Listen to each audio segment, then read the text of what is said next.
それでは1番をお選びいただいた方のリーディングを行っていきます。今回のテーマは二者択一です。お仕事リーディング、転職するかイエス or NO で二者択一リーディングをしていきます。よろしくお願いします。本日も4択占いとなります。早速ですがカードを展開していきます。まずはオラクルカードを使って現状を1枚出していって、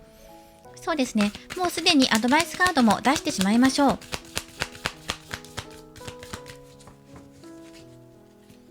そしてタロットカード制逆採用でその二者択一見ていきます。そしてイエス or NO なので今回は転職に関する二者択一です。転職するがこちらイエス、転職しないで今の道を続けた場合が NO、 こちらの道で見ていきます。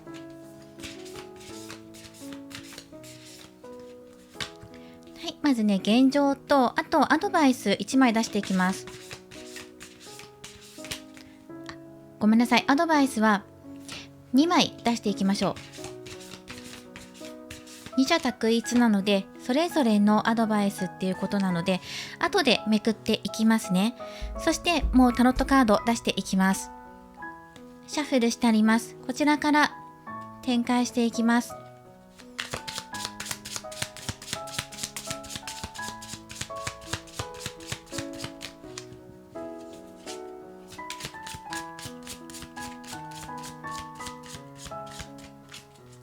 ではアドバイス付きでもらっていきます。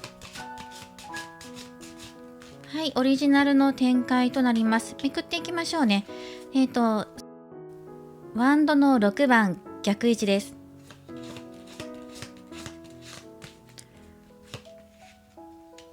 カードを重ねていきますので見えづらくなるかもしれないんですが、どんどんと出していきましょう。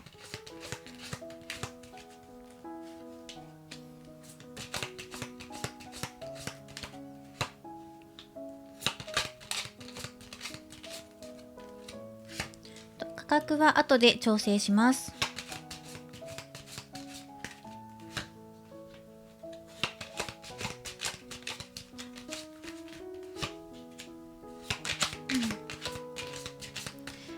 はい、ここでもらっていきましょう。はい、ではカードを見ていきましょう。転職するしないで出てきています。今の現状ね見ていくと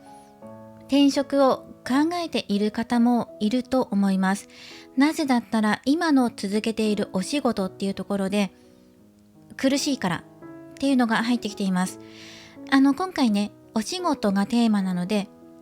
そのようにお話を進めていきます。で、お仕事ではなくて夢目標とか今副業を始めたいとかそういう方はそのように当てはめてご覧ください。まず今メインとして動かれていること、働かれているお仕事、会社っていうところで、辛いなっていう思いを抱えているなっていうのがあります。その辛いっていうのは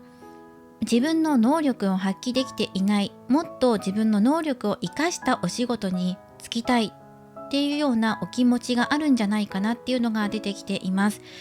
ただし、じゃあ転職するんですかっていうふうになった場合にはっきりとまだ自分の中で決められないっていうところも出てきているんですね。転職してしまったら果たして希望通りに転職できるんだろうかとか、自分の条件に見合うような場所が今見つかるのかなとか、そういうところを考えているから今すぐ転職するかどうかっていうふうになるとまだ自分の中では答えを決められないっていうところが出てきているんじゃないかな。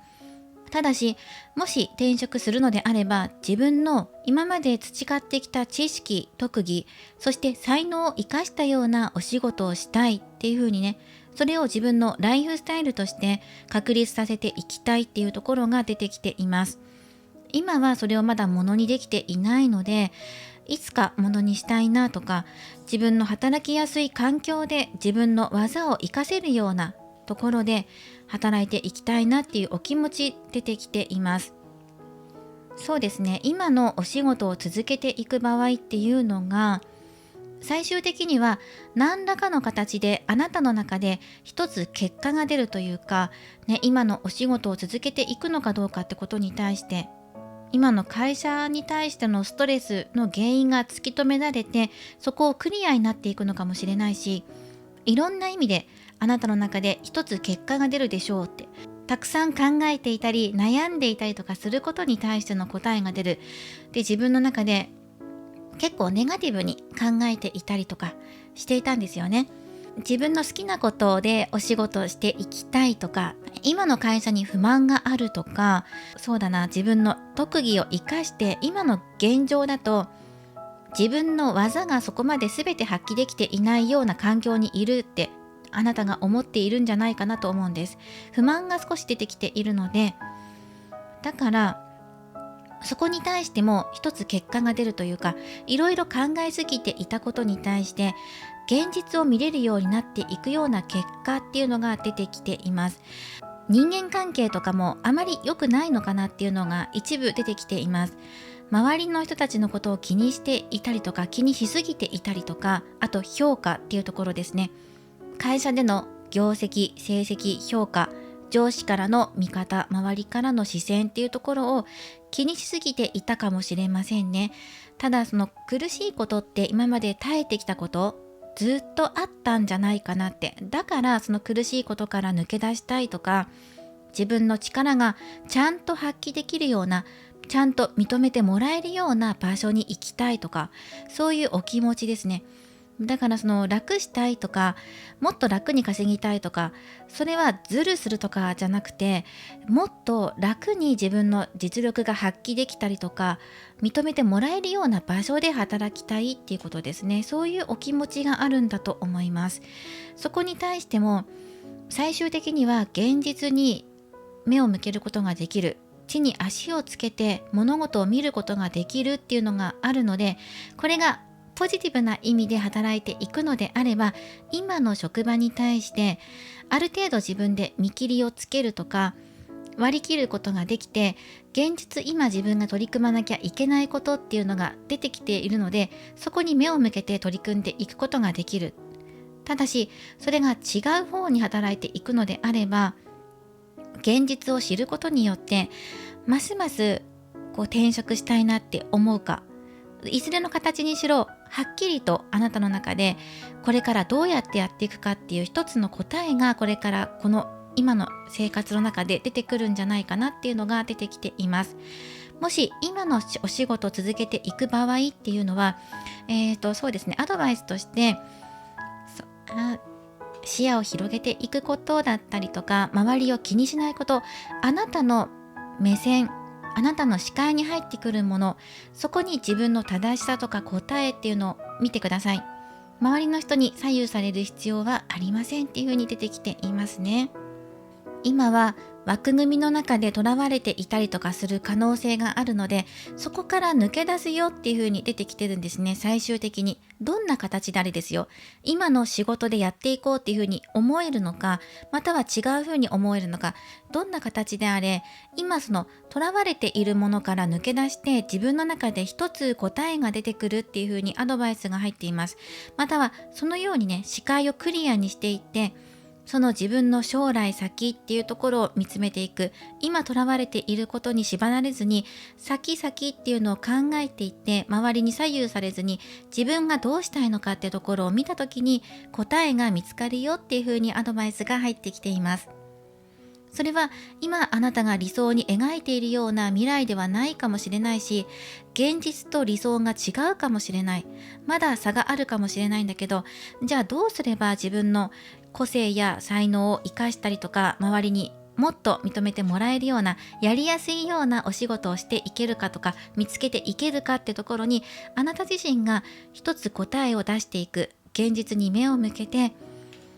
自分の才能を生かした場所に移っていくのか、それとも今の会社で続けていこう、その方が才能を開花していけるかもっていう風に見つけていけるのか、いずれの形にしろそこのあたりがはっきりしてくるよ。そのためには周りのことにとらわれずに、そしてあなた軸でっていうことも出てきますし、いろんな情報を集めてください。答えを出すにしても今その材料が足りないようなところもあるので、今自分の頭の中だけで駆け巡っていることもあります。そこに対してはプラス外部からの情報も仕入れていくんだけど、ここはでもバランスが必要です。取り入れすぎて自分が揺れ動くくらいだったら、ある程度取り入れて判断するのは自分っていう風にちゃんと軸を決めて、ここまでは外側からの情報を仕入れる、そして答えを出すこっち側は自分目線っていう風にはっきりと境界線を引いてくださいねっていうのもアドバイスで入っていました。では転職ってことをもし考えた場合っていうのはどうなっていくのかっていうと、ここ今あなたの願っていることとしては、自分のもっと働きやすい環境だったり、自分の才能を生かしたようなお仕事をやっていきたい。そのためにもし変えていくのであれば、少し転職先が見つかるまでの道のりが険しい道のりになる可能性があるっていうのが出てきているんですね。今の現状、あなたの中でもまだはっきりとね、転職決めたっていう風になっていないのかなっていうのはあります。ただ、あちこちでチャンスがあったりとか、お誘いがかかる可能性はあります。引き抜きみたいな形でお誘いを受ける可能性があるんだけど、どうもしっくりこないとか、自分の心がときめかないとか、条件が合わないなとかね、そういうところがあるかもしれません。転職の話がちらっと出たとしても、まだ一歩踏み出せるような決定打がないっていうような現状なのかなとも思いますし、もし転職っていう風になって今すぐ仕事を辞めて転職の方に切り替えていった場合って、少しこの経済的に困難だっていう風に出てきているカードがあるので、その次の転職先までの間、給料がなくて収入がなくてちょっと苦しいなって思ってしまったりとか、そのような道のりがあります。少し苦しいねっていうのはあるんですね。で、最終的に転職今していった場合どうなっていくのかっていうふうになると、あなたが一人で単独でフリーでお仕事をされる場合であれば、周りのことを一切気にせずにね、自分軸で全てやっていけますっていう方であれば、それでいいと思うんですね。そのあたりはバランス取れていくと思います。ただし、周りの人と関わってお仕事をしていく場合っていうのは、ここですね、そのあなたにとってのビジネスパートナーに恵まれるかどうかっていうところも大きく関わってくるかなと思います。どうかなっていうところです。あなたが転職するときに何を一番、条件というか優先的に考えていますかっていうところですね。それはあなたのやりたいって、これやりたいんだっていう、こういう仕事したいんだっていうようなお気持ちなのか、それとも人間関係が整っている会社で働きたいのか。しかし根本的なところであなたが認められたいとか、あと自分の才能を認められたい、生かしたいとか、そういう気持ちがあるので、今まで培ってきたものをさらによりよく生かしていきたいっていうのが根本的にあるので、これを花開かせていくためには誰かの助けが必要なんじゃないかなっていうのが出てきているんですね。それを乗り切っていけば、ここはすごくいいことにつながっていくんじゃないかなっていうのが出てきています。そうですね、ペンタクル6番っていうのはもうお仕事で見ていくとするんだったら、報酬、収支と支出のバランスがうまく取れていく、収入が入ってくる、受け取る、このバランス、釣り合いっていうのがうまく取れる、ここが、アドバイスとして入ってますから、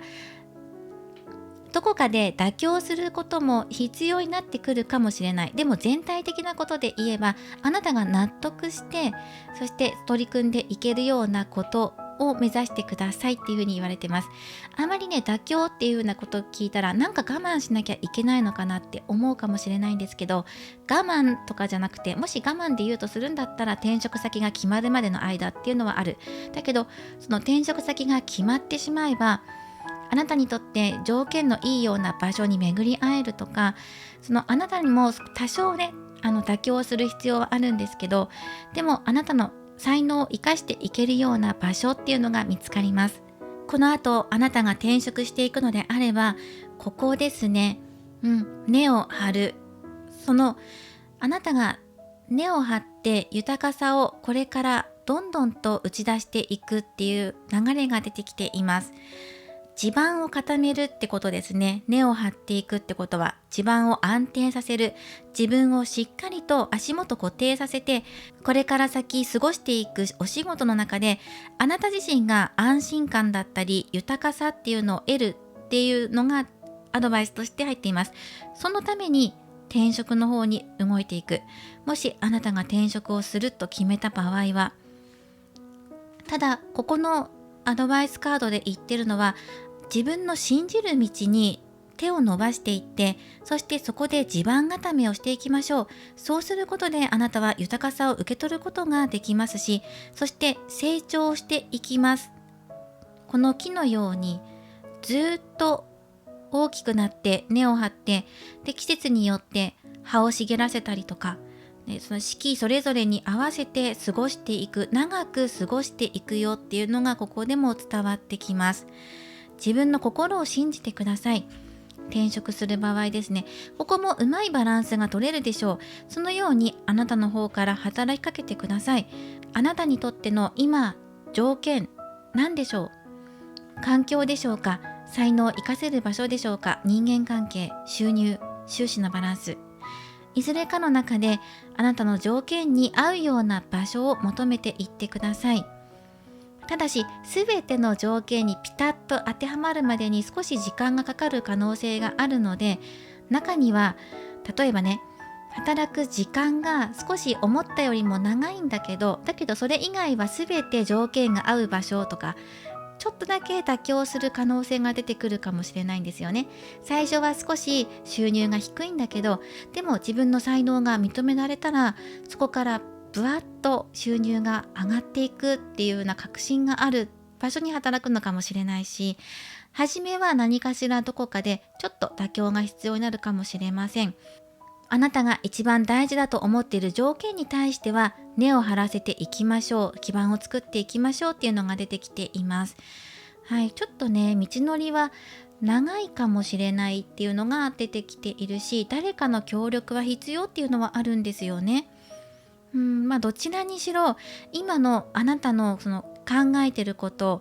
こうしたいと思っている理想に向かって、じゃあどっちを選ぶのかっていうのは、最終的にはね、決めるのはあなた自身ってことになってくるんですけど、どちらのこのアドバイスも参考にしてお受け取りいただけたらなと思っています。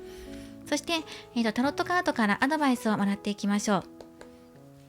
今そのあなた自身でもより自分の才能を生かしていくとか、今まで経験してきたこととか、資格かもしれないし取得してきたものかもしれない、あなたが今まで仕事を通じて得てきたものとか、人生を通じてあなたが学んできたことをより生かしていくために、これからどういう風にしていけばいいのかってことをタロットからもらっていきます。タロット聖一です。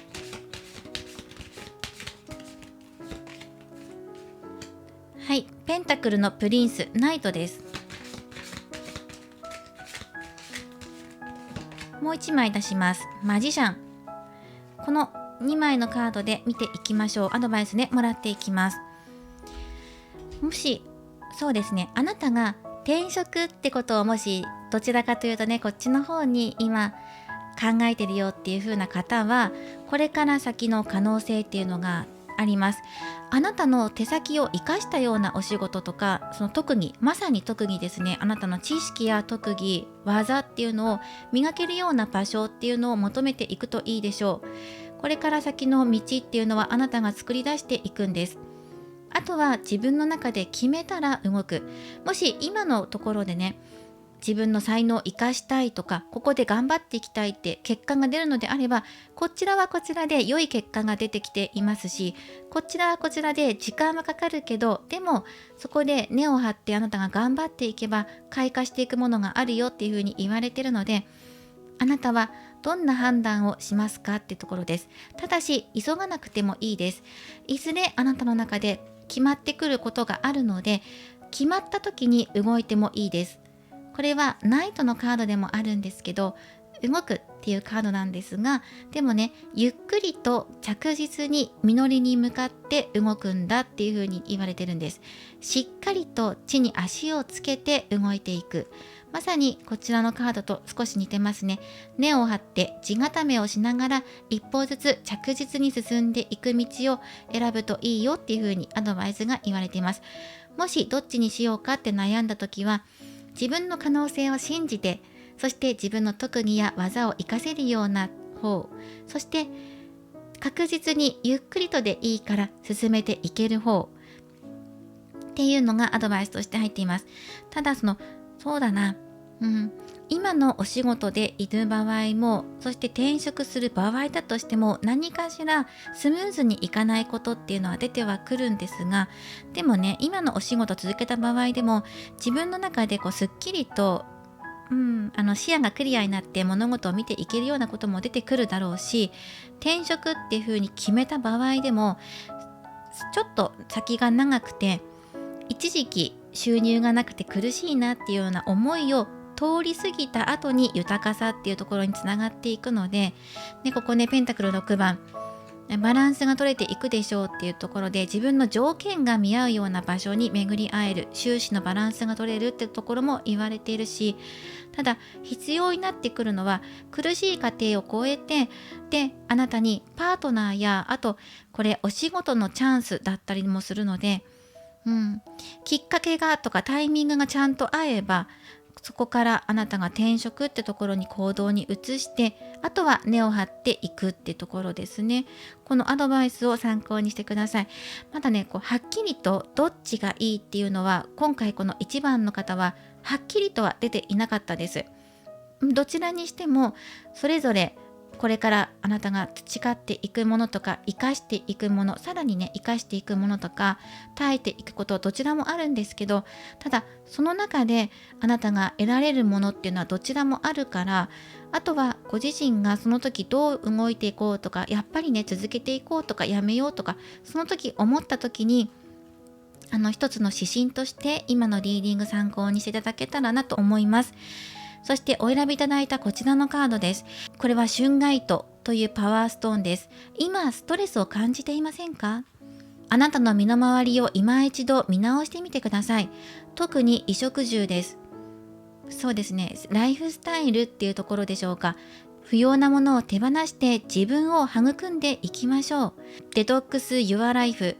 あなたの人生の中で不要なものを手放していきましょう。デトックスしていきましょう。浄化。ストレスから解放していきましょうっていうカードですね。今あなたの中でどうしたらストレスから抜けていけるか。確かに今の職場だとストレスかかってるよなっていうところが見て取れます。そこから抜けていく、そして自分の才能を開花させる方に選ぶのか、今の会社ストレスあるんだけど、ストレスから抜けていくまでにもこっちもね多少時間がかかるよっていう風に出てきてるので、それを耐えた後に広がっていく世界を見ていくのか、着実に進めていって自分の中で答えが決まった時に動いてください。まずはストレスを癒していきましょうっていうのが一番最初に行ってくださいねっていうふうに言われていました。今一度自分の生活習慣だったりライフスタイルってところを見直して、手放せるものを手放してください。あなたの才能っていうのは手先を使うことだったりとか、あなたにしかない個性だったり技、スキルっていうのがあります。それを活かせるようなお仕事、今現在もされていると思いますし、転職した場合っていうのもあなたのスキルを生かしたようなお仕事がいいんじゃないかというふうに出てきていました。はい、では今回は二者択一ということで、転職について、転職するしないについて見ていきました。これからもリーディング動画を投稿していきますので、高評価やコメント、そしてチャンネル登録をよろしくお願いします。それではまた次回の動画でお会いしましょう。最後までご覧いただきありがとうございました。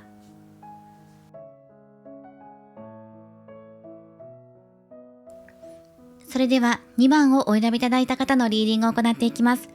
今回のテーマは二者択一です。転職について見ていきます。転職するかしないか、イエス or ノーではっきりと見ていこうと思います。よろしくお願いします。そして今回はタロットカード4択で占っていきます。タロットカードは制逆採用で見ていきます。ではよろしくお願いします。まず、最初にオラクルカードを使って現状、そしてもうすでにアドバイスも出してしまいます。アドバイスは最後にめくっていって現状だけ開いていきます。まずこちらイエス・ノーなので転職するしないで見てください。はい、そして転職する、転職しないっていう方でもらっていきます。あとはタロットカードを使って展開していきます。では早速いきましょう。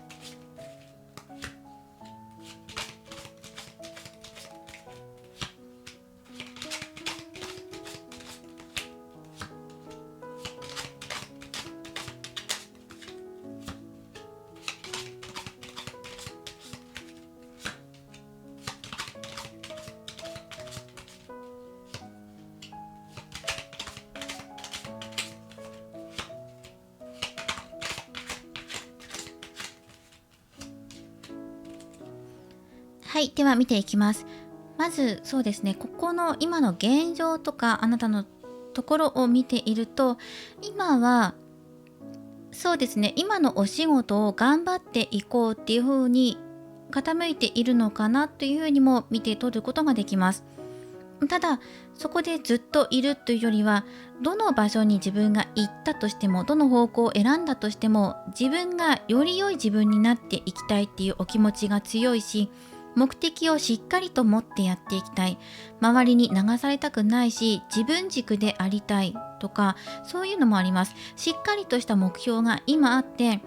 そして今のお仕事で進んでいる、目的に向かって進んでるっていうのが出てきていますから、今のお仕事、あなたが今やろう、叶えようって思ってることがあるのかなっていうふうに出てきています。だからその転職をもし考えているとしても、今じゃないのかなっていう感じで受け取ることができます。まだ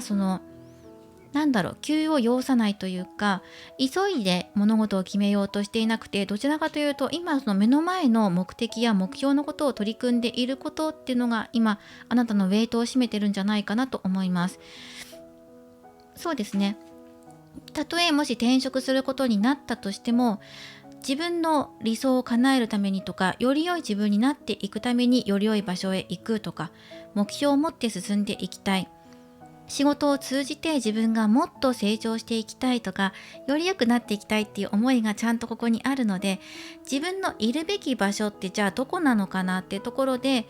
転職するかしないかっていうところを考えているのかなっていうところはあります。ただ今のお仕事目的あるのかなっていうふうに出ていますよ。スピードを持って今取り組んでいることがあるとか、力強く今進んでいることがあるっていう感じがするので、今のお仕事やる気にあふれているんじゃないかなと思います。すべてがすべて満足いくような会社とかお仕事ではないんだけど、その中でも今自分の中で一生懸命頑張ってるよってことがあるんじゃないかなっていうふうに出てきていますね。ただ中には思ったようにいかないこととかもあるんだけど、でもそれでも自分でうまく乗りこなしていきたい、やっていきたいっていう風に感じてらっしゃるのかなとは思います。そうですね。そして今のお仕事を続けていった場合、じゃあどうなっていくのかっていうところを見ていきたいんですが、自分の中に問題が入ってくるよっていう風に出てくるかなと思います。そうだな、このねカップの8っていうのは次へ行くっていうところなんですけど、その未練なくね次へ行くっていう感じです。何かを残して次に行くとかじゃなくて、あなたの中ではもうすっぱりと何か気持ちが切り替わって新しい気持ちで次のステージへ行くっていうようなイメージなので、でもこれね逆で入ってるので、まだそこまで気持ちが切り替えられないとかっていうところが出てきているんですね。今のお仕事で続けていった場合って、ここの2枚っていうのがかなりこの内にこもっていくようなカードなんですね。周りのこととかじゃなくて自分の中の問題だったり、そうですね、何かをクリアしていくのは自分の心とか自分の中に解決策があるっていうところでしょうか。あなたの中でこれこだわりを表すカードなんですけど、そのこだわりがもしかしたらね、ちょっと釣り合いが取れていかないようなことが出てくるのかもしれない。周りと足並みが揃わないとか、あとあなたの中で今大切に思ってること、今目標に向かって頑張ってやってることに対しての、そうだな、評価だったり報酬、収入っていうところが見合わないのかもしれない。求めていることと結果、目指しているところと結果ってところのバランスが取れなかったりとか、何かズレを感じるなっていう時は自分の心に答えがあります。多分腑に落ちるようななんかきっかけだったりとか気づきっていうのがあるので、少しバランスをとっていかなきゃいけない。周りとの足並みを揃えていくとか、何かの条件を飲むとかね、全て自分の勢いだけで進んでいけないようなことがこれから出てくるっていう風にありますね。そのために何かを手放していかなきゃいけない。少し抱え込みすぎかなっていうのがあります。そうですね。自分のこだわりだけじゃなくて、あなたが仕事しすぎっていう可能性もあります。抱え込みすぎっていうのが入ってくるので、何か条件を飲みすぎていたりとかね。で、我慢していたり、だから頑張ってるんだけど、周りとのズレを感じたり、収入だったり成果だったりっていうのが思ったように得られないとか、その間でもどかしさを感じちゃうような気がするんですね。そうやってやってるうちに周りとの足並みが揃わなくなっちゃったりとか、自分の中に余計こもったりとか、自分の心の中に答えがあるよっていう風に出てはきてるんですけど、その答えを求めすぎてしまって、自分の中にね、自分自身が求めすぎてしまって内にこもりすぎちゃうとか、自分の中でなんか結果答え出そうと思って模索してるうちにどんどん自分って自分の心の中ってなっていきそうな感じで入ってくるので、切り替えが必要だねっていう風にアドバイスが入ってきます。このカードは自分自身を否定しないでっていう風に言われているカードです。何か失敗してしまったりとか、周りと足並みが揃わなかったのは自分のせいだっていう風に感じすぎないでねとか、引き受けすぎないでねっていう風に出てきています。あとはそうだな、自分はできないからとかね、周りの人からの期待を背負いすぎてしまって、それに応えられない自分がダメだとかね、そういう風にそこに対してこだわりすぎないでねっていう風に出てきているかな。気持ちを切り替えていきましょう。何か失敗したことがあったとしても、あとなんかね、そうだな、仕事で向かっている思ったようにうまくいかなかったことがあったとしても、切り替えっていう感じで気持ちを切り替えていくこと、そうですね、手放していくことっていうのも出てくるかな。これは政治だとすっきりとした気持ちで次へ行くっていうカードなので、自分自身リセットかけたりとか、必要じゃなくなったものを手放していく、その都度ね、うまくいかなかったたびに、ここはね、恥ずかしい気持ちとかを捨てていきましょうっていう風に言われているカードなので、失敗しちゃった、周りの目が気になる、評価ダメなんじゃないかとか、誰かに批判されるんじゃないかとか、そういうところを脱ぎ捨てていきましょうっていうアドバイスなんですね。それらから脱却すると、あなたがこれから花開いていく可能性が出てきますよっていう風にあります。あなたが今向かっていることに対してのつかめるようなこととかも出てくるので、あまりこの自分自身をコントロールしようとしすぎたりとか、感情を抑えすぎる必要はありません。自分一人では対処できないことも認めていきましょう。で、周りの力を借りていきましょうってことですね。何か自分の中で解決していかなきゃとか、自分が頑張ればとか、自分一人が頑張ればうまくいくんじゃないかとか、背負い込みしすぎてしまうのかもしれません。気負いすぎてしまうのかもしれない。今向かっていきたいっていう溢れんばかりの勢い、パワーっていうのがあるので、それがこの先ね、抱え込みすぎちゃったりとか、頼まれて断れなかったりとか、そうですね、あとは自分でこうしたいって思ってることがうまくいかないズレを感じたりとかして、なんでなんだろうとか、その原因は自分にあるんじゃないかとか、いや自分じゃなくて周りなんじゃないかとかね、そういうところを考えちゃって先へ進めなくなるようなことも出てくるので、その都度ね、うまくいかない都度何か失敗したりとかズレを感じるたびに気持ち切り替えて次へ次へっていう風に言った方がいいねっていう風に、あまりこの失敗したこととか、周りの人もそうかもしれない、周りの人が失敗しちゃって団体としてうまくいかなかったって時に、なんであの人とかってそこにこだわることなく、切り替えっていう感じで言った方がよりクリアに物事が見て取れるねっていう風に出てきています。周りの目を気にしすぎる必要ないよ。あとなんかね、請負いすぎるような気がするので、そうやってる間にストレスを抱え込みすぎちゃったりとか、自分の役不足なんじゃないかとかね、そういう風になっていきそうな気がするんですね。うちにっていう感じで、自分の中に閉じこもっていっちゃうような気がするんですね。原因とか結果とかも全て自分が背負うような感じになっちゃう気がするので、今のお仕事続けていく勢い、今とてもいいから、それをより良い流れにしていくためにも、いろんなことを切り替えて明るくポジティブに受け止めていくといいんじゃないかなっていうふうに出てきています。そして転職していく場合なんですけど、転職していく場合ってちょっと忍耐が必要かなっていう感じで出てくるかなと思います。力の逆、ペンタクル6逆、つなれ人。まずこの2枚が忍耐っていうのを表しているので、その忍耐って言ってもいろんな角度の忍耐なんですけど、でも2枚あるっていうことは、かなりこの耐えていくこと、その中で見出す答えとか、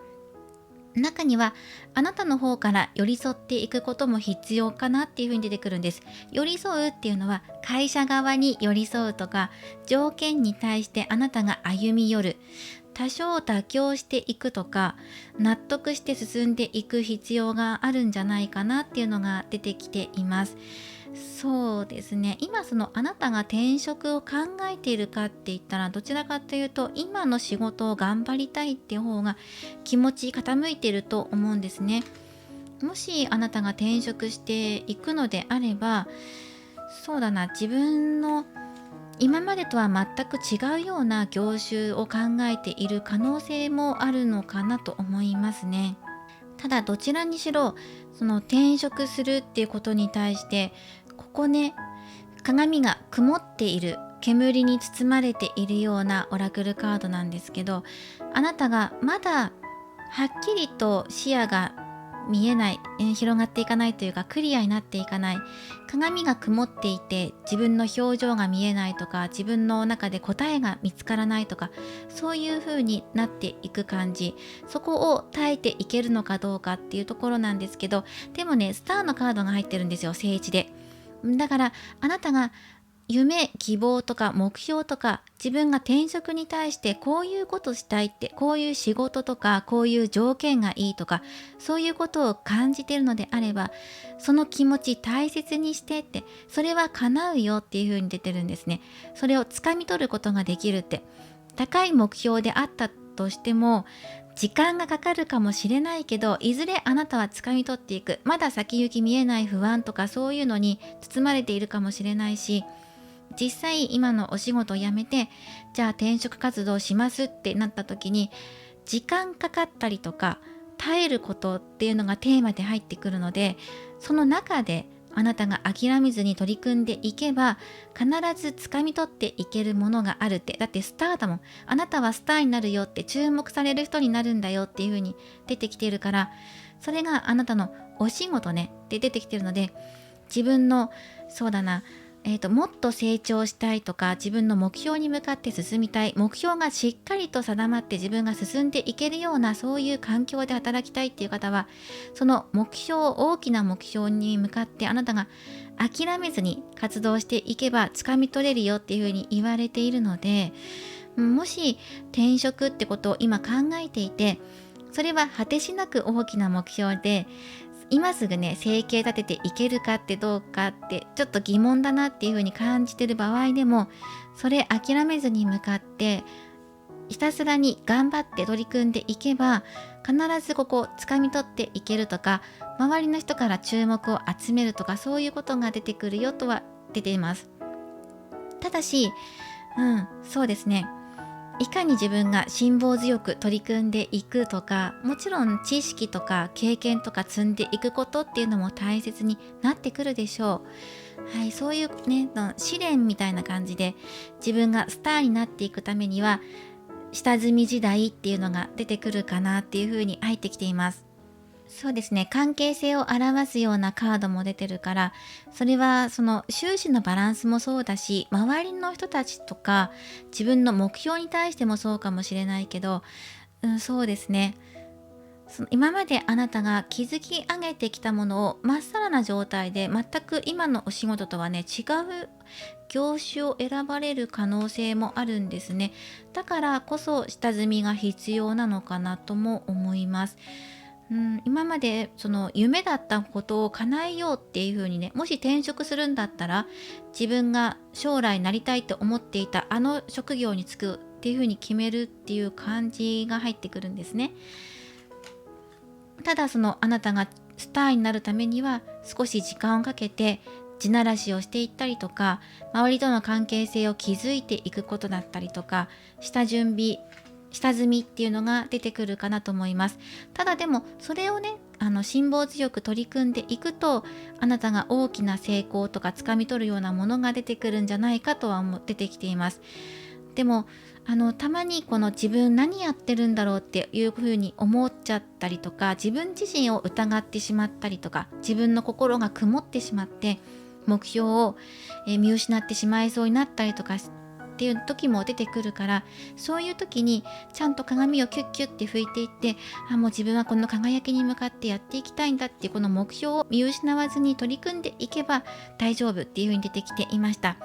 ではそのタロットカードからアドバイスをもらっていきましょう。そうですね、今のお仕事を続けた場合も、あなたが抱え込みすぎるんじゃないかっていう流れになっていくので、その都度リセットが必要だねっていうこととか、周りの評価っていうところをあまり気にしないでねっていうところが出てきていますし、転職した場合っていうのも下積み時代っていうのが訪れると思うんですが、ただあなたがなりたかったものに対して転職っていうのを考えてるんじゃないかなと思います。もし自分が今転職するのであればってことで見るんだったら、それに向かって取り組まれていくような流れが出てきています。カップの A とね、ここと同じカードがここも出てきました。アドバイス2枚もらっていきます。ペンタクル、ナイト出ています。ゆっくりねっていう風に、落ち着いてゆっくりと動いてねっていう風に出てきています。急いで何とかしようとか、特に今の仕事そうかもしれないスピード感、これが一番スピードが出ているカードなんですね。目標に向かって取り組んでいたりとか、すぐ何とかしたいとか到達したい思いがあるとか、勢いがすごくここ今あるので、今の仕事ねあるので、それに対して周りがついてこないとか、結果がついてこないとかっていう風に感じてる現状もあるし、目標までまだまだ遠いなとかって感じながらも一生懸命頑張っていたりとかもするので、あまりこう焦らなくていい、結果を焦って求めなくていい、こうやって進んでいく力とか勇気、パワー、スピードっていうのはあなたの長所でもある。だけどそれが行き過ぎてしまった場合っていうのは、その自分だけが頑張りすぎてるとかね、周りに期待を寄せられすぎていて断りづらくなってしまうとか、ゆくゆくねその自分の内にこもってしまうような流れになっちゃうので、少し抑え気味でいいとか、焦らなくていいからゆっくりと着実に物事を進めていきましょうっていうアドバイスも入っています。これは両方に対するアドバイスなので、今のお仕事を続ける場合にしろ、転職って道を選ぶにしろ、あなたが今着実に物事に向かって進んでいく時ですっていうのが言われてるんですね。だからここで例えば下積み時代っていうのを経験したとしても、それはあなたの成功に向かって少しずつあなたが着実に歩んでいくための過程なので、ここは時間をかけてあなたが地盤固めをしていきましょうねっていうのがあります。この大きな実りっていうのがこのスターにつながっているので、このスターに向かってあなたは一歩ずつ確実に歩んでいくんだよっていうことです。それはね、こっちの道でも同じようなことが言えます。そしてカップの8入ってきましたね。変化を受け入れるとか、そして次へ行く時がやってきていますよっていうふうに出てきています。もし迷ったりとか悩んだりとか、どうしようかなって先が見えない時ほど、あなたがそのモヤモヤしたような現状から抜け出すために、今自分の中で新しいものを取り入れて次へ行くんだってことを感じてください。迷いを捨てていきましょうってことですね。何かを手放して次へ行くっていうことを常に繰り返していくような流れになっていくのかなとも思います。特に今のお仕事をしている場合っていうのは、切り替えっていう感じでね出てきていますから、気持ちのリセットっていうことですね。リセットして次っていうことで、迷ったらリセット、そしてはい次っていう感じで、その都度切り替えるよっていう風にアドバイスが出ていますし、もう全体的なアドバイスで、あなたは転換期迎えています。変化を受け入れる時ですって言われてるんですね。それは今のお仕事を続ける場合でも、今の勢いのあなたの個性ですよね。これあなたの長所ですよ。長所がすごく素晴らしいので、これをうまく活かしていくためにも、都度気分転換をしながら、目標を定め直しながらやっていくといい。そして周りの人と協力し合いながらやっていくとなおよしっていう風に出てますし、こっちもね、迷った時もこの曇りをその都度ね晴らしていきながら進んでいくんだよっていう風にね、次へっていう風に進んでいくんだっていう風に言われてるんですね。はい。この2枚がアドバイスとして入ってきています。そしてお選びいただいたこちらのカード。このカードからは、あなたがお相手や周りに与えるのと同じぐらい周りからも受け取りましょうってことが言われています。これはね、その評価ってこともそうだし、報酬、収入ってこともそうです。そしてあなたがね、周りの人たちに対して費やした時間と同じぐらい、あなたもそれに見合った分の対価を受け取ってくださいってことです。自分が頑張った分だけのご褒美をちゃんともらってください、受け取ってくださいねってことですね。また、あなたが今のお仕事を続けるにしても、転職するにしても、どちらかを決めるにしても、必ず自分にとって自分が頑張った分のその成果が受け取れる方を選んでいきましょうっていうことです。今のお仕事頑張りたいって気持ちが今出てるので、今の仕事頑張っても全然いいんですよ。で、全然よくて、だけど頑張っていくんだったら、頑張った分だけの周りからの与えてもらうものをしっかりと受け取れるように進んでいくといいのかなっていうふうに出ています。はい。これもぜひ参考にしてください。今回はもうズバリ占っていきます。二者択一で転職するかしないかどうなっていくのかってことで見ていきました。もうズバッと今回出そうと思ってやっていますので、中にはね辛口になってしまったところもあるんですけど、今のあなたに必要なメッセージだけお受け取りいただいて、その中でご自身の中でうまくやっていけるところがあれば、そこだけ取り入れてやっていこうかなっていうようなお気持ちになっていただけたらなと思います。これからもリーディング動画を投稿していきますので、高評価やコメント、そしてチャンネル登録をよろしくお願いします。ではまた次回の動画でお会いしましょう。最後までご覧いただきありがとうございました。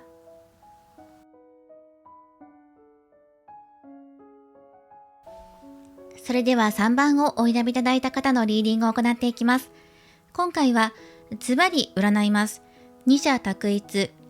転職について転職しますかしませんかってことでイエス or ノーで出していきます。転職した場合どうなっていくのか、転職しなかった場合どうなっていくのかっていうことで、今回ね、辛口含まれる可能性があります。はっきりと出していこうと思っています。よろしくお願いします。では最初にオラクルカードを使って、3枚カードを出していきます。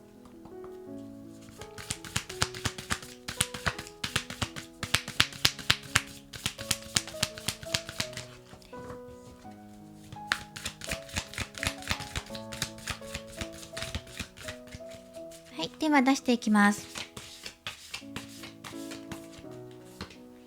はい、で、ここはアドバイスカードなので最後にめくっていきます。転職した場合、しなかった場合のアドバイスカードです。あとはタロットカードを使って展開していきます。シャッフルしてあります。制逆採用で見ていきます。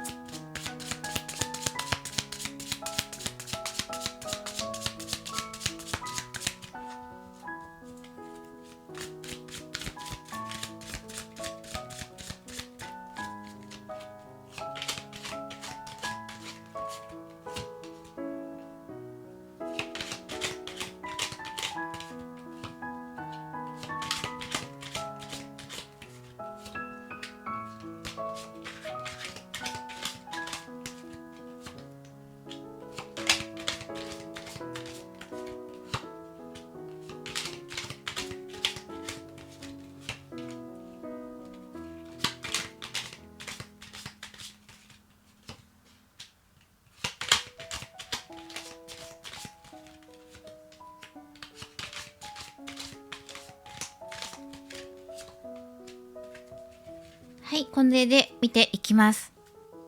今まさに転職を考えているっていう方もいるんでしょうか。そうですね、今その自分にとって大きな重要な決断をする時なんじゃないかっていうふうに、お仕事についてで、しかも今回テーマが転職なので、自分が仕事を変えるか変えないかってところのタイミングにちょうどいるよって、今まさに考えているよっていう方も多いんじゃないかなって思っています。なぜなら今の職場、そうだな、はっきり言ってしまえば、自分で会社を立ち上げていくとか、自分でやりたい仕事についていく、求めていくのか、それとも自分が働いて収入をいただく、お給料をいただく立場として働いていて、会社に貢献して自分の時間も捧げる代わりに、守られているじゃないですか。会社に自分が守られているっていう方を選ぶのか、で、自分で人を雇ったりとか、つまり社長になったりとか、会社を起こすことで責任っていうのが必ず出てきますよね。その責任を負ってまでも自分のやりたいことを叶えていきたいとか、新しく会社を起こしていきたいっていうふうに、どちらかかなっていうふうに、考えているのかなっていうのが見えています。どちらもいいんだけど、もし転職するんだったら自分で会社を起こしていきたいなっていうふうに考えてらっしゃるのかなと思いました。もしくは責任のあるお仕事、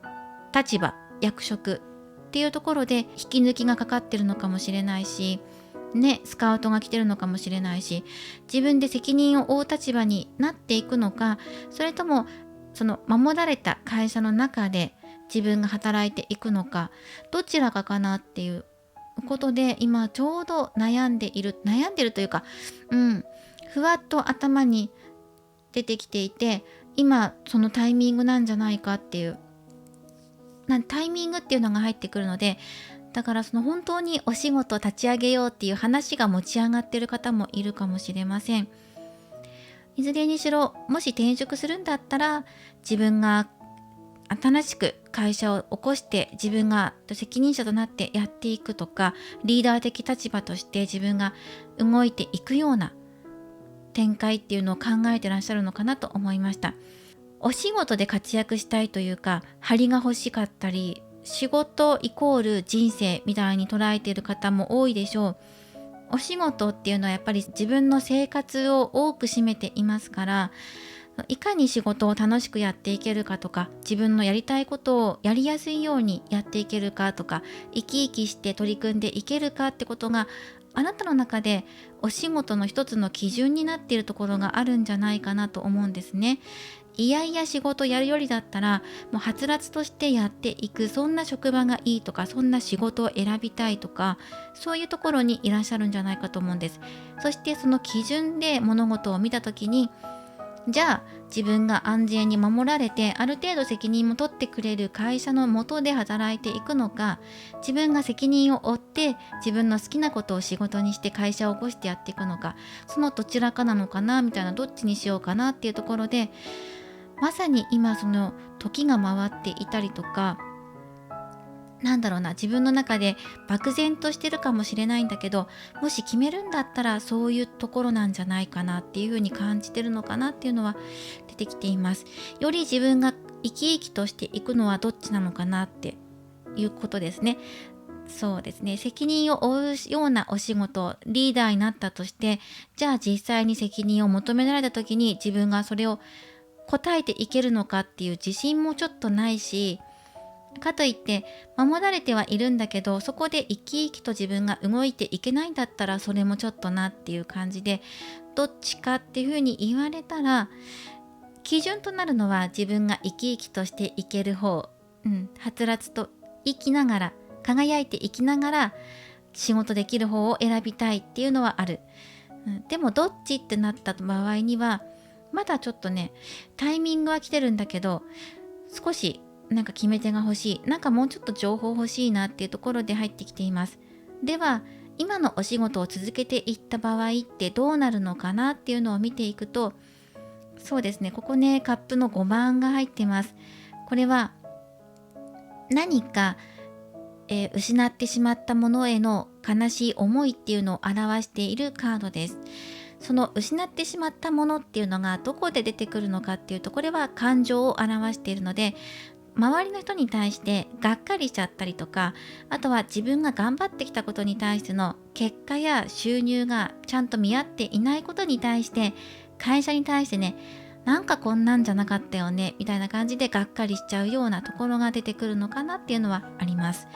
そうですね。あなたの思うように物事が運ばないのかもしれないし、会社に対して不信感というか、そういうところも出てくるかもしれません。少し慎重になってこれから進んでいくような流れ。なんで慎重になるのかって言ったら、周りのことを考えていたりとか、そうだな、あとは仕事の課題かもしれません。あれやってこれやってこれお願いしますって言われた依頼とか課題とかに対してうまくやっていけるかなっていう不安だったりとか、まだね、その自分にいっぱいいっぱい荷物が来るみたいに風に考えちゃうようなところがあるんですよ。いっぱい頼まれたりとか、あれもやらなきゃこれもやらなきゃ、対応していけるかなどうかなって、自分実はこんなにいっぱい仕事頼まれたけどやっていけないかもっていうような不安から、何か失敗しちゃうとか、そういう不安に自分が負けちゃいそうになるような感じで流れていきます。そして自分自身にがっかりしちゃったりとかね、本当は断れなかったんだよなとかね、とか、あと周りに対しても、どこかがっかりしちゃうようなところが出てくるとかっていうところで、気持ちちょっと落ち込んじゃうなっていうところがあります。はい、いろいろと押し付けられるのかもしれないですね、周りに。もしくは責任感が強いのかもしれません。じゃあどうやって、今の仕事乗り切っていけばいいのっていう風に出てくると、ソードの7番が入ってるから、物事の見方を変えて、やり方変えてみてっていう風に、アプローチの仕方変えてみてっていう風に出てくるんですね。課題、あと請け負った依頼とかに対しても、今までと違ったやり方だったりとか、今はこうやってやっていくのが自分のスタンスなんですっていう風にやってるんだけど、後々それが負荷がかかりすぎてしまったりとか、今のままだとちょっときつくなってくるし、心的にも余裕がなくなってくるから、じゃあどうすればいいのかって言ったら、もっとやりやすく、うまく過ごしていけるようなやり方っていうのがあるから、全てストレートで受け取るだけじゃなくて、もう少しいろんなやり方試してみてっていう風に出てきていますね。でこれも自分の知らない世界を冒険していくというか、海の旅に乗っていくっていうようなカードなので、あなたのまだ知らないやり方っていうのを模索したり探して掴み取ったりとか、技術的なことかもしれないし、知識かもしれないんだけど、まだこれから吸収できることとか試していけるやり方があって、それは今はまだ知らない世界だよっていう風に出てるんですね。これから知っていくっていうのが出てるから、つまずいた時とかそういう時にやり方を変える、知識を増やす、今まで見えてこなかった世界を見て、改めてじゃあこういうふうにやってみようかなって方向変換したりとかすることも出てくるよって、これがアドバイスですね。ではその転職していったらどうなっていくのかっていうふうに見ていきましょう。燃える心、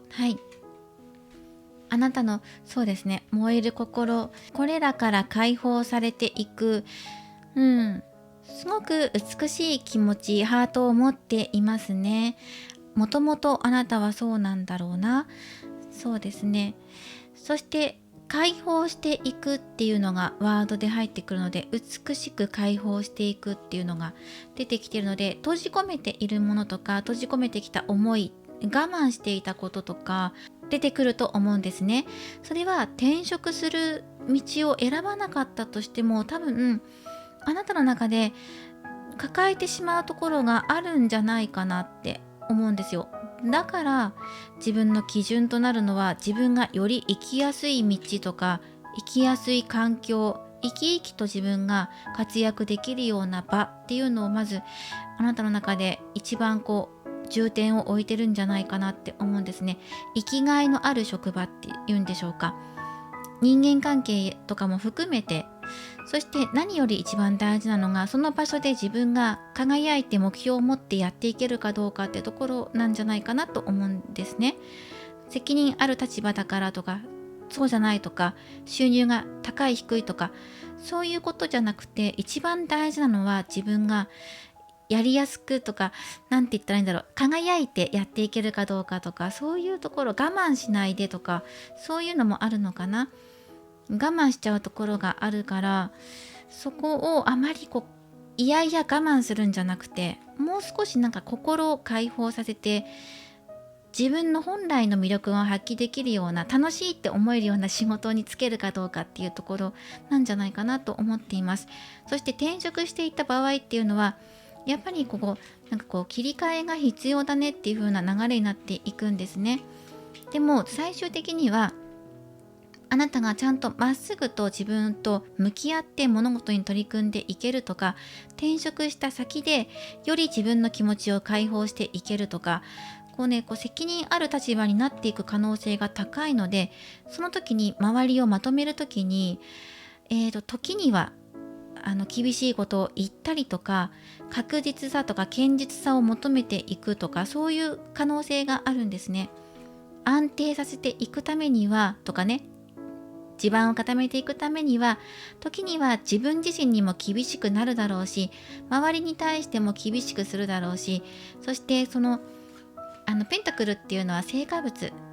目に見える形のものを表しているので、この収穫する時、果物とかでも畑とかでも耕して種をまいて、でちゃんと立派な実がなるまでって時間かかるじゃないですか。その時間をしっかりと自分で管理して、そして栄養が必要だったら栄養も与えていくし、もう安定させて、決して枯らさないように、ちゃんと収穫できるように長い目で見て、待ったりとか育てたりとか、そういう手をかけて手間暇かけてやっていく、その王様なんですよ。でそっちの方を選んでいく場合っていうのは、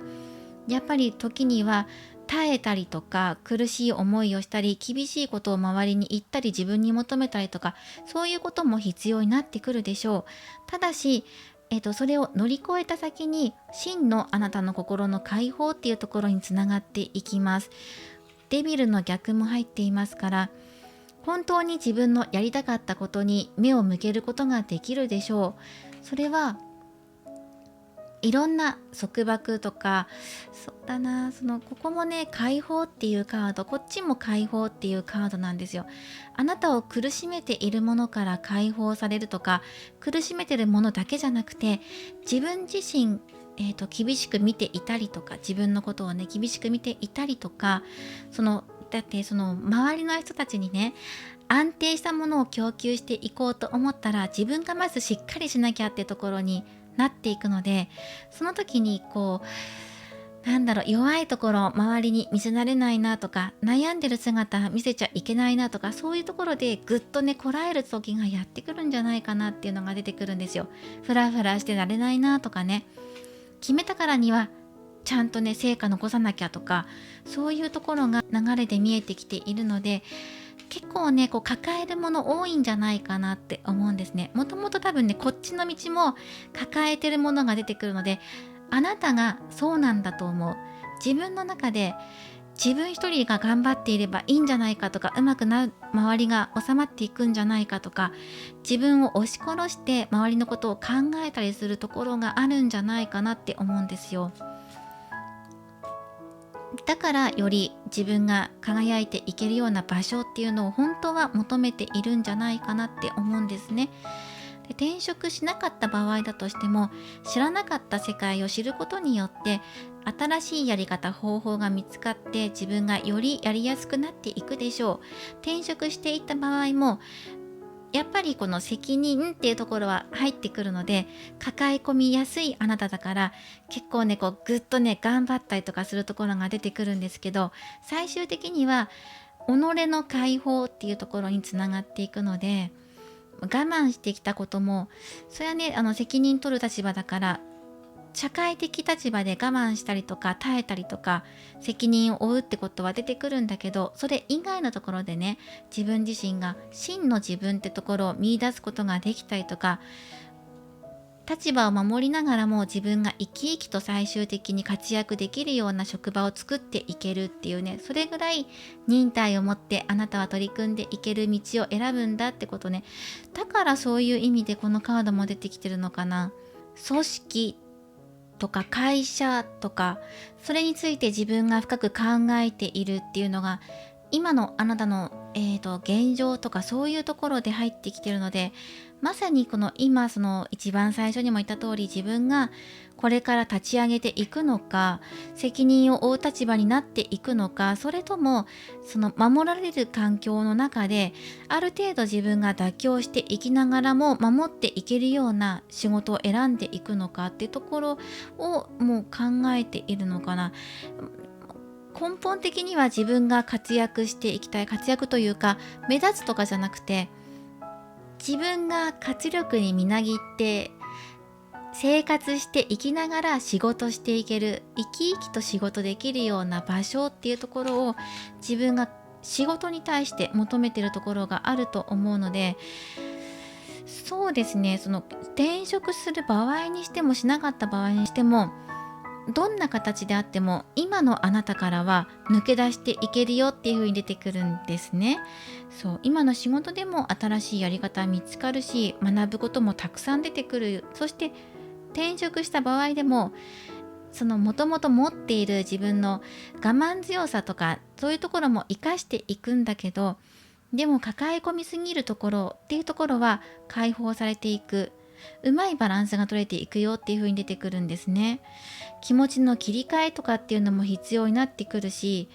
だからといって耐えすぎる必要がないよってことをあなたが学ぶんだと思います。転職してこの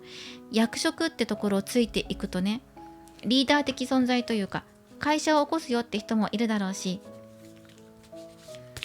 最終的に自分を解放させていくことだよっていうのがアドバイスとして入ってるので、我慢しすぎているんじゃないんですかっていうのが入ってるんです。このそうですね、オラクルカードも、解放を表しているんですけど、あんまり厳しくなりすぎないでねっていうような感じで入ってくるので、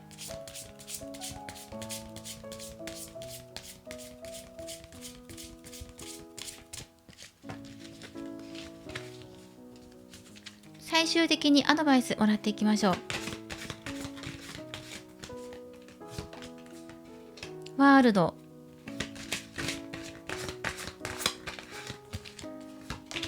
やっぱり自分で、カップの5、一緒だ、同じカードが入ってきました。自分で世界を作っていきたいっていう風に考えてる方もいますか？その世界っていうのはいろんな意味があるんですよね。世界って自分で会社を起こして、本当にその会社が自分の世界って、自分が王様になって自分で指揮を取って作り上げていきたいって思ってるのか、それとも自分の中で完成を求めているのか。だから働く場所にはこだわらない、自分で会社起こそうが、一つの企業の中に自分が入っていようが、その中で自分の心が完成されてればいい、満たされてればいい、自分の世界として成り立っていればいい、仕事が自分の生活の中でうまく回っていれば、それが一番いい、自分が輝いていられる場所であれば、雇われていようが自分が経営していようが、どっちでもそれはその自分の心に全てあるんじゃないかっていうふうに出てきています。カップの5、そうですね、なんかね、これはやっぱり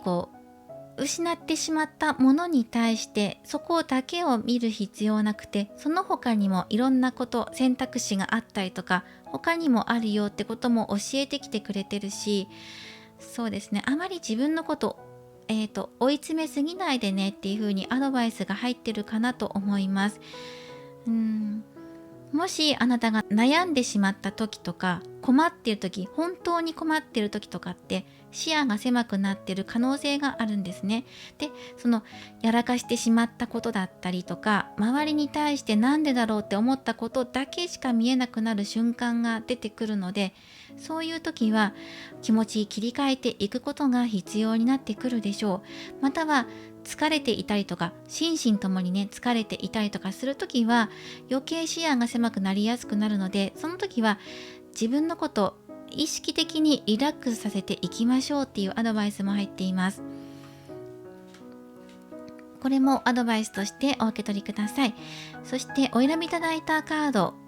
オーシャンジャスパーですね。このカードは自分のために時間を作りましょう。優先してください。自分のことを優先してください。どんな小さなことでもいいので、自分にご褒美を与えて癒してくださいねっていうふうに言われています。言わせる。はい。あなたのためにできることをあなた自身が今優先的に行っていきましょう。このアドバイスもお受け取りください。今回は二者択一で転職するかしないか、どっちの道っていうことで2つの道の行方を見ていったんですね。そしてかなり辛口になったところもあったと思います。なので今のあなたにとって必要なメッセージだけお受け取りいただいて、そしてそれを参考に、じゃあこの後自分どうしていこうかなことの一つの参考になれば幸いです。これからもリーディング動画を投稿していきますので、高評価やコメント、そしてチャンネル登録をよろしくお願いします。ではまた次回の動画でお会いしましょう。最後までご覧いただきありがとうございました。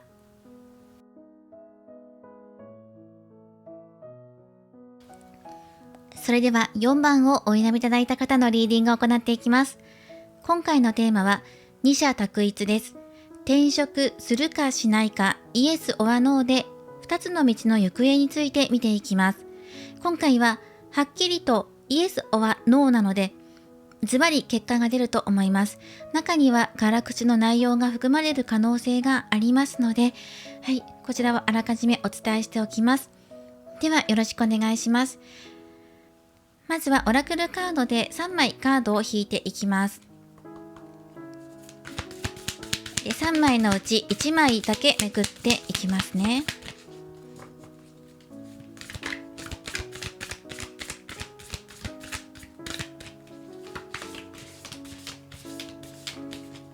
はい、このカードだけめくっていきます。あとは伏せていきます。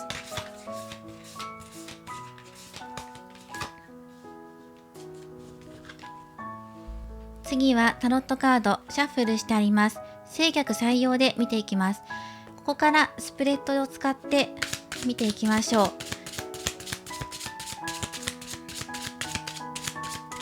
ちら側が転職する、転職しないっていうことでもらっていきます。2つの道の行方です。こちらはオリジナルスプレッドです。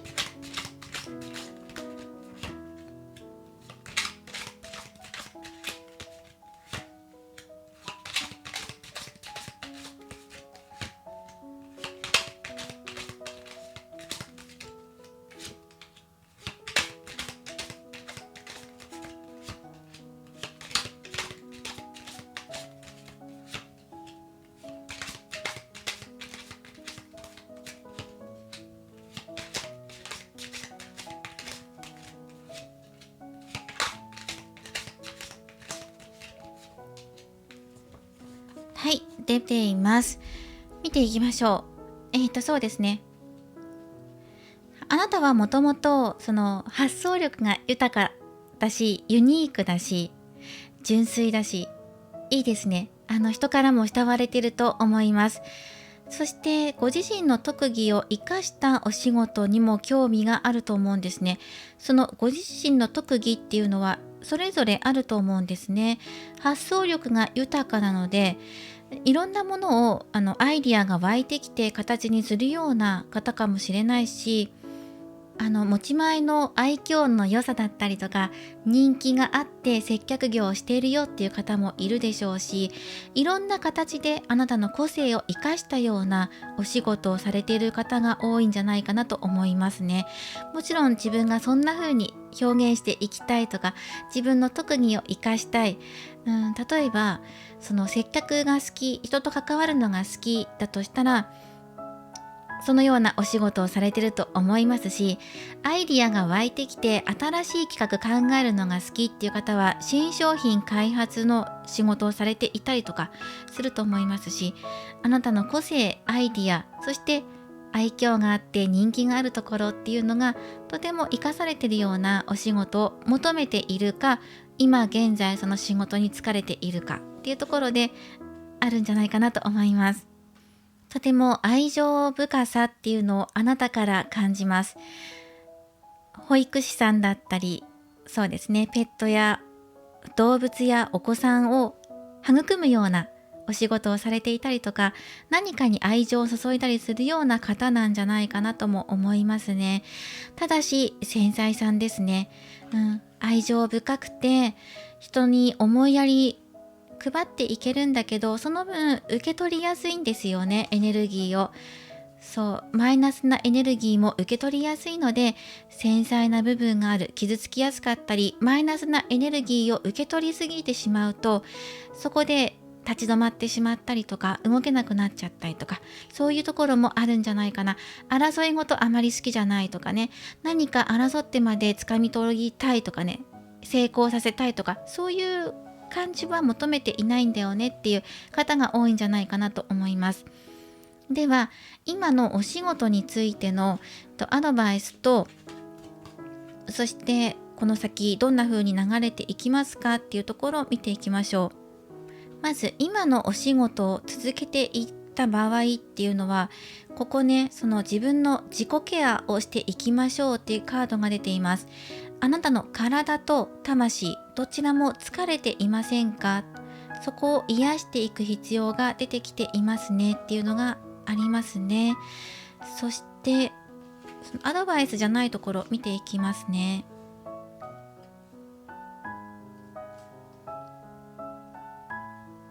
そうですね、いろいろと、そうか、物事にあまり急激にね、スピードよく物事が展開していくと対応していけないっていうところがあるんじゃないかなと思うんですね。マイペースな方なので、あまりにもいろんなもの頼まれすぎたりとか、会社の中でいろんな出来事があったりとか、それは対人関係かもしれないし、揉め事がいっぱいあったりとか、いろんな発注があちこち繰り広げられていたり、発注来た、あっちからも来た、こっちからも来た。で、それで自分自身がワクワクして取り組んでいけるときはそれでいいんですけど、あまりにも忙しいと対応していけないんじゃないかなっていう感じで、こっち感じられます。そうですね。なんかね、今の会社で揉め事があるとかそういうことはないんだけど、あなた自身があまり争い事っていうのが好きじゃないので、競争だったりとか、あんまり評価されたりとか厳しくジャッジされたりとかするのが持たないんじゃないかなって、心がね持たないんじゃないかなと思うんです。自分自身が評価されることもあまり好きじゃないし、周りの人もそうだと思うんですよね。周りの人に対して誰かがひどく当たっているのを見たりとか聞いたりすると、モヤモヤっとしたりとかね、あんまりすっきりしないんじゃないかなって思うんです。そこがさっき言ったネガティブなエネルギーを受け取って立ち止まっちゃうんじゃないかなっていうところです。だからそうですね、この4番をお選びいただいた方っていうのは、社会に自分が馴染んでいくためにはあまりにも、エネルギーを受け取りやすい方なのかもしれません。っていうところは出てるかなと思います。いろんなことあると疲れちゃうっていうのがあるので、まめにメンテナンスしていくのが大切だよっていうふうに出てきています。そして今のお仕事を続けていくにあたって、自分から働きかけていかなきゃいけないことも出てくるんだけど、それが自分の心に響くのかどうかっていうのがテーマになってくるんじゃないかなと思うんですね。対応力が求められていくし、あなたがね動いてねっていうふうに言われたりとかするので、それに応えていけるかどうかっていうのは自分自身不安になっちゃったりとか、期待を寄せられてるんだけど果たして自分が応えていけるのかなとか、自分のモチベーションが続いていくのかなっていうところもそうかな。もっと積極的に動いていけるかな、成功をつかんでいけるとか結果を残していけるかなってところを自分自身が考え始めちゃうと、どんどん疲れちゃうんじゃないかなっていう風に出てきています。なので今の会社やりづらいなとかっていう風に感じてる方もいるんじゃないかと思います。疲れてるんじゃないかなっていうのが出てきてますね。まずあなたの魂とか心、体癒してくださいねっていうのが出てきてるので、今仕事を取り組めなくてゆっくりとまず落ち着いた平穏な時間が欲しいとか、そういうことを感じてる方も多いんじゃないかと思うんですね。あまり多くをネガティブなものでね、あまり多くのものを受け取られないような今のモチベーションっていうのがあるので、心の隙間がそんなにない、ネガティブ要素をこれ以上詰め込められないっていうところがあるので、あまりね自分のこと責めないでくださいね。周りの人と比べて自分って脆いのかなとか、あと社会に馴染んでいけないのかなとかね、そういうことを思って自分のこと責めないでくださいね。そうしちゃうとますますあなたは自分のこと責めていってしまって、身も心もボロボロになっちゃうので、違うんです。あなたが合わないんじゃなくて、人それぞれ個性があるから、そうあなただけじゃないからね。確かにタフにね社会に乗り込んでいける人とか戦っていける人とか、中には賢くねうまく立ち回ってる人もいるんだけど、あなたは純粋だから、その綺麗な心を大切にして、たとえ今の仕事疲れててあんまり馴染まないなって思うんだったら変えてもいいんじゃないっていう風に出てくるんですよね。すごく辛いとかそういうカードは出てないんですよ。出てないんだけど、でも今の職場だとあんまりあなたの笑顔が見られないというか、すごく忙しくてとか辛くてとかっていう感じじゃないんだけど、でもネガティブなエネルギーを受け取りやすい環境なんじゃないっていう風に入ってますね。そしてあなたの魂が疲れてる。だから体も疲れてる。だから思考パターンが止まっていて、立ち上がれない、起き上がれない、新しいアイディアが湧いてこない。もともとだったらアイディアたくさん出てくるような方なのに、それすらも今ストップされてるような感じがするんですよね。本当は争いとか角を立てるようなこととかしたくないんじゃないんですかっていうのがあります。今の職場がどんな職場かちょっとわからないんですけど、中にはね、その評価を受けるような仕事をされていたりとか、成績をつけられるような仕事、例えば順位付けされるとか、営業でもこれぐらいノルマがあるとか、そうですね。あとは誰かに何か評価受けるような、成績をつけられるようなお仕事かもしれない、業績が関係しているとか、あなたの交渉力、営業力によって変わってくるとか、なんかね、そういうね、揉めるわけじゃないんだけど、いわゆるその競争ですよね。ライバルと競争し合ったり、同僚、同じ会社の職場の中でも成績をめぐって、ある意味お互い磨き合ってるんだけど、競い合ってるんだけど、そういうのがあんまり得意じゃないのかなっていうふうに感じました。はい、では転職した場合ってどうなるのかなっていうのを見ていきましょう。そうだね。周りの人の評価に気にしないようなお仕事がいいよっていう風に出てきています。そうね、やっぱりあなたはネガティブなエネルギーを受け取りやすいので、周りの人の目を気にしてしまったりとか、一回体とか心が疲れちゃうと余計気にしちゃうんだと思うんですよ。周りの人が自分のこと悪く言ってるんじゃないかなとか、自分がうまく対応していけないのは自分が悪いんじゃないかなって自分を責め出しちゃったりとかっていうところがあるので、もったいない。あなたのその素敵な感性を生かして、ぜひ生かす方に自分自身を導いてあげてっていう風に出てきていますね。もう少し細かく見ていきましょう。あまりその争わなくていい方を選んでいきましょう。あなた自身が常に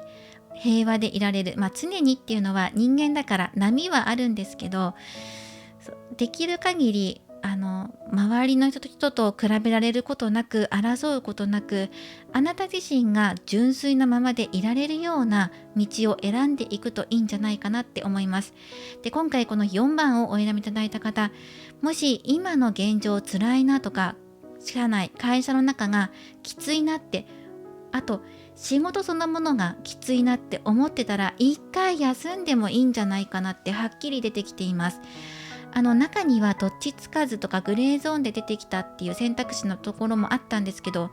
4番の方はね、今は仕事そのものをお休みする時期を人生で挟むか、もしくはもうパッと転職してしまって、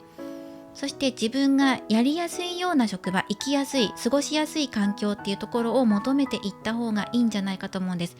できれば周りに評価を受けるようなことなく、誰かと競い合って、例えば社内でね競い合うとか、そういうのもなく、人間関係も良好なところ、穏やかな人が集まってるような場所がいいんじゃないかと思うんです。自分が安心して働けるような場所、自分の心をオープンしていけるようなところを探していくといいんじゃないかと思うんですね。そして転職を選んでいった場合は、こっちの方がいいよっていう風にはっきりと出てきています。もちろんお選びいただくのはあなた自身なので、今このカードがはっきり出てるからって、その何かに左右されることなく、一番大事なのは自分の心だよっていう風に入ってくるんですね。あなたのその素敵な感性でどう受け止めますかって、それで決めてくださいねっていう風に入ってきています。いろんなね色を塗るのは、あなたの心に素敵なアートを描くのはあなたの手なんだよって、心がそうするんだよっていう風に出ていますから、周りの人たちに余計な色をつけさせないでください。あなたの心に。あなたの心はあなたが自分で自由につけていくものなんです。カラフルな色、シンプルな色、綺麗な色、どんな色にするかはあなたが自由に決めていいんだよって。だから枠にねとらわれないでくださいって出てきています。で、その転職していった場合は、人間関係が良好なところが見つかるでしょうっていうのが出てきています。まず一番はそこかな。あなたがあなたらしくいられる場所っていうのが見つかってきます。はい。あまり角が立たないような場所っていうのがあるので、やっぱり仲間とかチームワークがいい場所っていうのがあります。多分どの業種とかどの条件とかっていう風に見ていくと、一番の条件ってこの4番をお選びいただいた方は、人間関係が良好な場所とか、自分が健やかに過ごしていけるような、お仕事していけるような業種とか仕事内容っていうのを選ぶんじゃないかなと思うんです。環境ね、環境。業種というよりは環境を選ぶんじゃないかなと思うんです。そうですね、ここすごくね、幸せ。チームみんなで同じ優しい気持ちを共有し合うとか、楽しい気持ちとかチームワークが抜群なところ、競い合ったり争ったりすることなく、みんなが愛情を持って接していけるような、そして一致団結して物事を取り組んでいけるような、そういうところが最終的にあなたには合ってるし見つかるよっていうふうに言われてるんですね。ここもね、お互いが、一緒に協力しながら学び合ったりとか、知識を高めたりとか、すごく平和なんですよね。争うようなことっていうのは避けていくような流れになっていくんじゃないかと思うんです。アドバイスカードでも、争うようなところから逃げていいんだよっていう風に出てくるんです。だから転職が新しい職場とは限らないですよ。今あなた自身が魂が疲れているから、そうね、今自分の感性を取り戻していくために、自分の心の平和を取り戻していくためにも、やっぱりこの人生において一回まるっとお休みするような時間作ってもいいんじゃないかなって、それぐらいのことをしてもいいから、今あなたの心を癒す時が必要なんじゃないかなっていう風に出てきています。ではタロットカードからアドバイスをもらっていきましょう。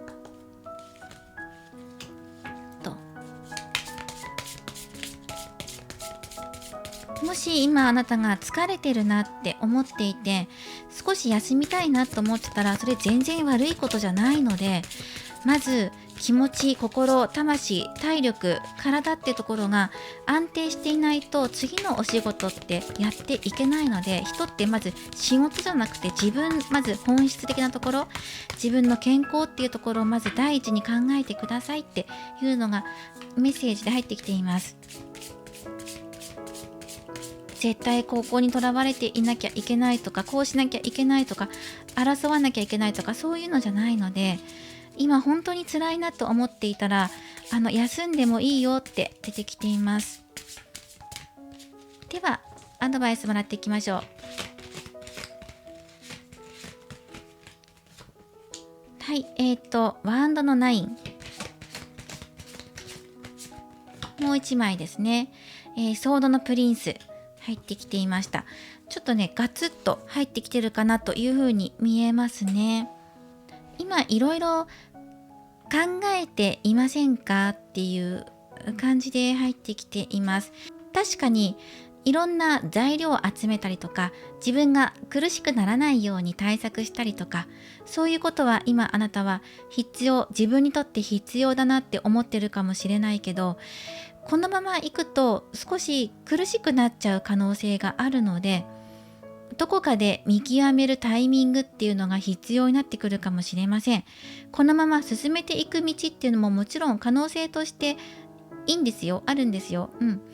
絶対ダメっていうわけじゃないので、あなたがこのまま今の職場で続けていきたい、大丈夫だって自分の中で判断していけるのであれば、その道もありです。そして転職して今すぐにでも自分のやりたい仕事をやりたいと思って動くなら、それもありです。じゃなくて、今はお休み取りたいって思ってるんだったら、それもありです。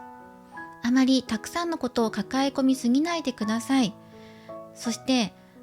今ね、何かに抗おうとしていたりとか、何を信じていいかわからなくなっていたりとか、少し身構えているところがありませんかっていうふうに入っています。もし心当たりのある方っていうのは、早急に対処した方がいいんじゃないかなと出ています。で、一番この中で強く出てるのがここのカードで、心、魂、体っていうのをすぐに癒してくださいっていうのが出てるんですね。で、そして次に大切なことっていうのがここのあたりでしょうか。ここも大事なんだけど、ここも大切ですね。あなたが一番求めているところってここじゃないですかって。愛情をお互いみんなで分け与えるとか、あなた自身が安心して暮らせる場所、仕事できる場所、周りの人と共に満たされていく気持ちをあなた自身が感じること、これが次に大事なんじゃないかっていうのが全体的に出てるんですね。なので今あなたがいろいろと構えてしまって不安に思ってしまっているのであれば、無理に進まなくていいよっていう風に出てきています。いや、そんなことないよって、今全然自分苦しくなくて目標があって進んでいきたいってもし思ってるのであれば、自分の目標に向かって進んでいってもいいんですけど、今一度自分の心を感じてみてください。今のあなたの状態どうでしょうかって出てきています。そして誰かに変にね、色を自分の体とか心に塗られているのであれば、一回それをきれいにして自分の色をつけていく作業が出てくる。その作業がここですよ。自分の体を癒すってことです。はい、一回ここを考えてみてねっていう風に出てきていました。あとはお選びいただいたロードナイトのカードからメッセージをもらっていきます。怒りや悲しみ、悔しさ、そういうネガティブな感情を克服することができます。マイナスな感情からあなた自身を解放してあげましょう。そうするとさらにあなたが強くなって次に進むことができます。今、自分の心や周りを許す方法を見つけましょう。というメッセージです。どんな方法があるでしょうか。失いかけていた気持ちだったりやり方かもしれません。癒すこと自体を忘れている方もいたかもしれませんね。忘れてるというか、ね、その置いていて、まずね、自分を癒すってことを置いて、今目の前のことなんとかしてやらなきゃなっていう風にね、頑張っていたっていう方もいたかもしれません。あとはマイナスなエネルギーを受け取りすぎていたんじゃないかなっていうのも出てきています。すごく心が綺麗な方なので、ネガティブなエネルギーを受け取りやすいっていうことを今お受け取りください。自分ってそうなんだなっていうふうに気づいてくださいねって出ています。で、ネガティブなエネルギーを受け取りやすいってことは、落ち込んだりとか、逆にね、怒りやすくなったり、イライラしたりとか、涙が流れてきちゃったりとか、いろんな感情で溢れちゃうんだってことを言ってるんですね。そこから今抜けていくためにも、自分の心を解放していくためにも、今あなたの中で癒しの時間が必要なんじゃないかなっていうふうに出てきていました。参考にしてください。今回は二者択一、転職についてイエスオアノーで見ていきました。この中からその辛口な内容も一部含まれましたので、今のあなたに必要なメッセージだけでもお受け取りください。はい、これからもリーディング動画を投稿していきますので、高評価やコメント、そしてチャンネル登録をよろしくお願いします。ではまた次回の動画でお会いしましょう。最後までご覧いただきありがとうございました。